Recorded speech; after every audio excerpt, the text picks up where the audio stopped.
بسم اللہ الرحمن الرحیم۔ السلام علیکم دوستو، AR سٹوری ٹائم پر خوش آمدید۔ ایک لڑکی کی شادی کو 7 سال کا عرصہ بیت گیا، مگر وہ اولاد کی نعمت سے محروم تھی۔ اس کے خاندان دوستوں میں جتنی بھی اس کے ساتھ کی لڑکیاں تھیں، سب کوئی 2، کوئی 3 اور کوئی 4 بچوں کی ماں بن چکی تھی۔ حتیٰ کہ اس کے سسرال میں اس کی نند دیور جن کی شادیاں اس کے بعد ہوئیں، وہ بھی اب صاحب اولاد ہو چکے تھے۔ جہاں ہر وقت اسے لوگوں کی اور سسرال والوں کی چبھتی نظروں اور چبھتے سوالوں کا سامنا کرنا پڑتا، وہیں وہ خود بھی ہر پل اپنی سونی گود کی وجہ سے دکھی اور پریشان رہتی۔ اس کی رپورٹس میں بھی ڈاکٹروں نے تقریباً نا امیدی ظاہر کر دی، جس پر وہ ہر وقت دکھی رہنے لگی۔ مگر دل میں ایک امید بھی رہتی تھی کہ اللہ سے بڑا کوئی ڈاکٹر نہیں، وہ چاہے تو کچھ بھی ناممکن نہیں۔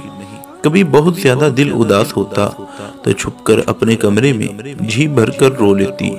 کوئی بھی اس کی تکلیف کو نہیں سمجھ پا رہا تھا کہ وہ اولاد نہ ہونے کی وجہ سے خود کتنی تکلیف اور اذیت سے گزر رہی ہے۔ سسرال والے تو باتیں کرتے ہی تھے، مگر سسرالی رشتہ دار ہمسایوں کی باتیں جلتی پہ تیل کا کام کرتی تھیں، اور اس کی ساس وہ باتیں بعد میں کر دیتی کہ دل چاہتا وہ مر جائے۔ پھر وہ ہر نماز میں رو رو کر بس اللہ سے ایک ہی فریاد کرنے لگ گئی کہ وہ اسے اولاد کی نعمت سے نواز دے۔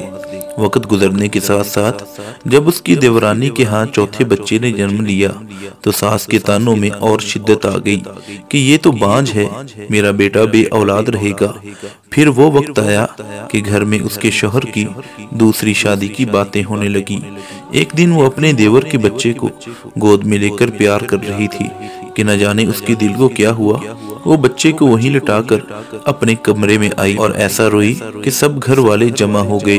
اس کے دل کی حالت سمجھے بنا سب یہ سوچنے لگے کہ یہ دیور کے بچوں سے جلتی ہے اور ان سے حسد کرتی ہے، مگر ان جاہلوں کو کون سمجھاتا کہ اللہ تعالیٰ نے تو اس کو ایسا دل دیا ہی نہیں جو کسی سے جلنے والا ہو۔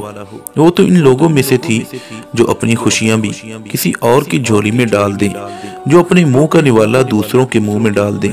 وہ تو بچے کو پیار کرتے وقت اپنی سونی گود سے اس قدر دل گرفتہ ہوئی تھی کہ خود پہ قابو نہ رکھ سکی کہ آج اس کے آنسو بھی سب بند دوڑ کر بہنے۔ واحد ایک اس کے شوہر تھے جنہوں نے اس کو کبھی تانا نہیں مارا تھا۔ ایک دن کسی نے کہا کہ اپنے شوہر کے بھی ٹیسٹ کرواؤ۔ پہلے تو اس بات بہت ہنگامہ ہوا، پھر اس کے شوہر نے ہی کہا کہ کروانے میں کیا حرج ہے، اللہ کی کرنی کہ جب رپورٹ آئی تو وہ بالکل ٹھیک تھی۔ پھر تو گھر میں ایک طوفان آ گیا، بس اب اس کو فارغ کر دو، ہم تمہاری دوسری شادی کریں گے۔ لیکن میرے شوہر کسی صورت مجھے طلاق دینے کو تیار نہ ہوئے۔ اس نے اپنے شوہر سے کہا آپ شادی کر لیں، مگر وہ اپنی بیوی سے بہت پیار کرتا تھا، سو کسی صورت نہ مانا۔ ایک دن کسی نے ایک پیر کا کہا کہ وہ بڑا پہنچا ہوا پیر ہے، اس سے اپنی بہو کو اللہ اللہ کرواؤ۔ جب اس کی ساس نے بات کی تو اس نے صاف انکار کر دیا کہ چاہے آپ جو مرضی کر لیں، بے شک گھر سے نکال دیں، لیکن کسی پیر کے پاس نہ جاؤں گی۔ اس پر اس کی ساس نے بہت لان تان کی۔ اس نے وضو کیا اور نماز کے لیے کھڑی ہو گئی۔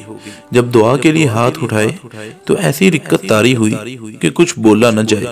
پھر سجدے میں گر کر اللہ سے فریاد کی، یا اللہ، اگر تو نے مجھے بے اولاد رکھنا تھا تو تو نے مجھے اس دنیا میں عورت کے روپ میں کیوں بھیجا؟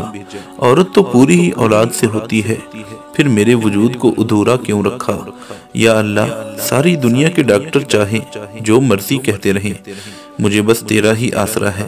یا اللہ، میری وجہ سے میرے شوہر کو اس تکلیف اور اس محرومی سے نہ گزار۔ یا اللہ، تو ہر چیز پہ قادر ہے۔ تو نے حضرت مریم علیہ السلام کو بنا مرد کے شوہر کے ماں کے مقام پر کھڑا کر دیا اور ان سے اپنے محترم نبی کو بنا باپ کے پیدا فرمایا۔ اس رات سجدے میں رو رو کر اس نے ایسی فریاد کی کہ اس کی آہو بکا سن کر کائنات کی ہر چیز شاید اس کی سفارشی بن گئی اور اللہ پر اس کا بھروسہ جیت گیا، اور چند ہفتوں بعد وہ ہوا جس کی کسی کو امید بھی نہیں تھی۔ ڈاکٹر بار بار اس کی رپورٹس دیکھ کر رہے تھے، پھر اس کو زندگی کی نوید سنائی گئی کہ وہ ماں بننے والی ہے۔ بنا کسی کی پرواہ کیے وہ یہ سنتے ہی ہاسپٹل کے فرش پر سجدہ ریز ہو گئی۔ تو دوستو نبی اکرم صلی اللہ علیہ وسلم کا فرمان ہے کہ دعا اور نماز مومن کے لیے سب سے بڑا ہتھیار ہے۔ ہر مشکل کے وقت میں ان دونوں کے ذریعے اللہ رب العزت کے ہاں اپنی فریاد رکھیے، اللہ رب العزت ہماری حاجت کو ضرور پورا فرمائے گا۔ تو دوستو ایسے ہی دلچسپ سبق آموز اور تربیتی واقعات حاصل کرنے کے لیے ہمارے YouTube channel AR Story Time کو سبسکرائب کر لیں۔ اللہ حافظ و نگہباں۔